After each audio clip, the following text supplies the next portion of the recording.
Ranjit Singh Vishal career research with Ranjeet के इस YouTube channel पे एक बार फिर से आप सबका वेलकम करता हूं। फ्रेंड्स, आज आप लोगों के लिए मैं एक ऐसी स्टोरी लेकर आया हूं जिसे सुनने के बाद आप निश्चित तौर पे अपनी जिंदगी में कभी हार नहीं मानेंगे। आज मैं वादा नहीं सिर्फ दावा भी करता हूं कि अगर कोई भी व्यक्ति अपनी जिंदगी में हार मान गया है कि अपने किसी भी परेशानी से, तो इस स्टोरी को सुनने के बाद निश्चित तौर पे उसके जीवन में एक नए जीवन का संचार होगा। फ्रेंड्स, स्टोरी की तरफ जाने से पहले आप लोगों से एक बार फिर से रिक्वेस्ट करना चाहूंगा कि मेरे चैनल को आप ज्यादा से ज्यादा लाइक करें, सब्सक्राइब करें एंड शेयर भी करें। तो चलिए फ्रेंड्स, अब चलते हैं स्टोरी की तरफ। ये स्टोरी है कि यूनान के एक राजा की, जिसने अपने मंत्री को किसी गलती के कारणवश मौत की सजा सुनाई।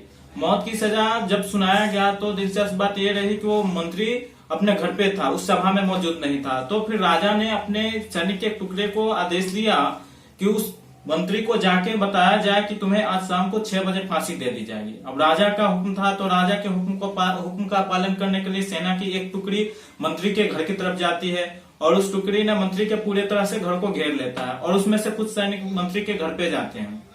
जब घर के अंदर जाते हैं तो वहां जाने के बाद वो देखते हैं कि इसके यहाँ तो बहुत बड़ा जश्न चल रहा है। बात यह थी, जब उन्होंने पता किया तो उसमें क्या पता चला कि मंत्री का उस दिन जन्मदिन था। इसके वजह में उसके दोस्त, उसके रिश्तेदार, उसके घर वाले संगीत पार्टी मना रहे थे, डांस कर रहे थे, सब काम कर रहे थे, जश्न का माहौल था। ऐसे में वो लोग सोचे कि आखिर इसको कैसे बताएं कि आज तुम्हें शाम को 6 बजे फांसी दी जाएगी। फिर भी चूंकि राजा का हुक्म था तो सैनिक को पालन करना ही था। उसने मंत्री को बताया सबके सामने कि आज तुम्हें शाम को 6 बजे फांसी दे दी जाएगी। अब इतना सुनते ही सारे घर में जो जश्न का माहौल था वो गम में बदल गया।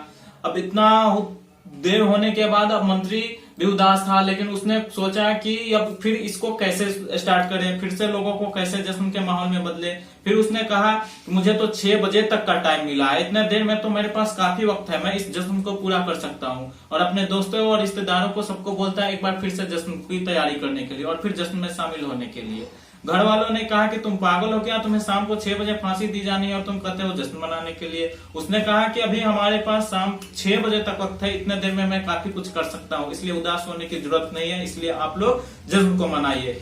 घर के लोग और दोस्त रिश्तेदार उदास थे, न चाहते हुए भी अब उसकी खुशी के लिए जश्न में शामिल हुए, संगीत कार्यक्रम में भाग लिए। ऐसा देखकर सेना की जो टुकड़ी इस मंत्री को इन्फॉर्म करने गई थी वो वापस राजमहल को आती है और राजा से बोलती है कि उसके यहाँ तो जश्न चल रहा है, हमने उसे बताया कि तुम्हें आज शाम को 6 बजे फांसी की सजा दी जाने, उसके बावजूद भी वो जश्न मना रहा है।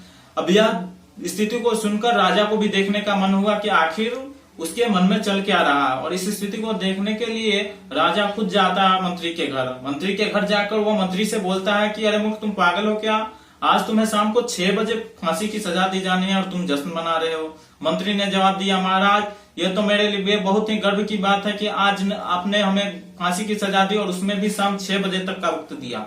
इतने वक्त में तो मैं बहुत कुछ कर सकता हूँ, अपने जिंदगी के बचे हुए हर अरमान और ख्वाहिशों को पूरा कर सकता हूँ। इसलिए हमने उदास होने के बजाय अपने जश्न को मनाना सीखा, क्योंकि अब तो जिंदगी ही है, थोड़ी ही देर की है, चाहे जितनी भी देर की हो, कितनी भी कठिनाई क्यों नहीं हो हमारे जिंदगी में, हम इसे खुशी खुशी गुजारना चाहते हैं। इतना ही सुनते ही राजा को काफी कुछ प्रभावित महसूस हुआ उसकी बातों से। फिर राजा ने उस मंत्री को गले लगा लिया और लगाने के बाद कहा, जिसने वक्त की कदर की हो, जिसने वक्त की कदर को करना सीखा हो, जिसने जिंदगी को जीना सीखा हो, चाहे कितनी भी मुश्किल हो, कितनी भी विपरीत परिस्थिति हो, फिर भी उसने अपनी जिंदगी से हार नहीं माना है, जो जिंदगी को अपनी खुशी खुशी बिताना जानता है, उसे मरने का कोई हक नहीं है, उसे कोई मार नहीं सकता। जाओ राजमंत्री, मैं तुमसे काफी खुश हुआ और काफी प्रभावित हुआ तुम्हारी जिंदगी से, इसलिए मैं तुम्हारी सजा को माफ करता हूँ। फ्रेंड्स, ये तो एक सिर्फ कहानी थी। अब इससे सीख क्या मिलती है? सीख यह मिलती है कि हमारे भी जीवन में बहुत सी कठिनाइयां आती है, जिंदगी है, एक तरह से तो चल नहीं सकती है,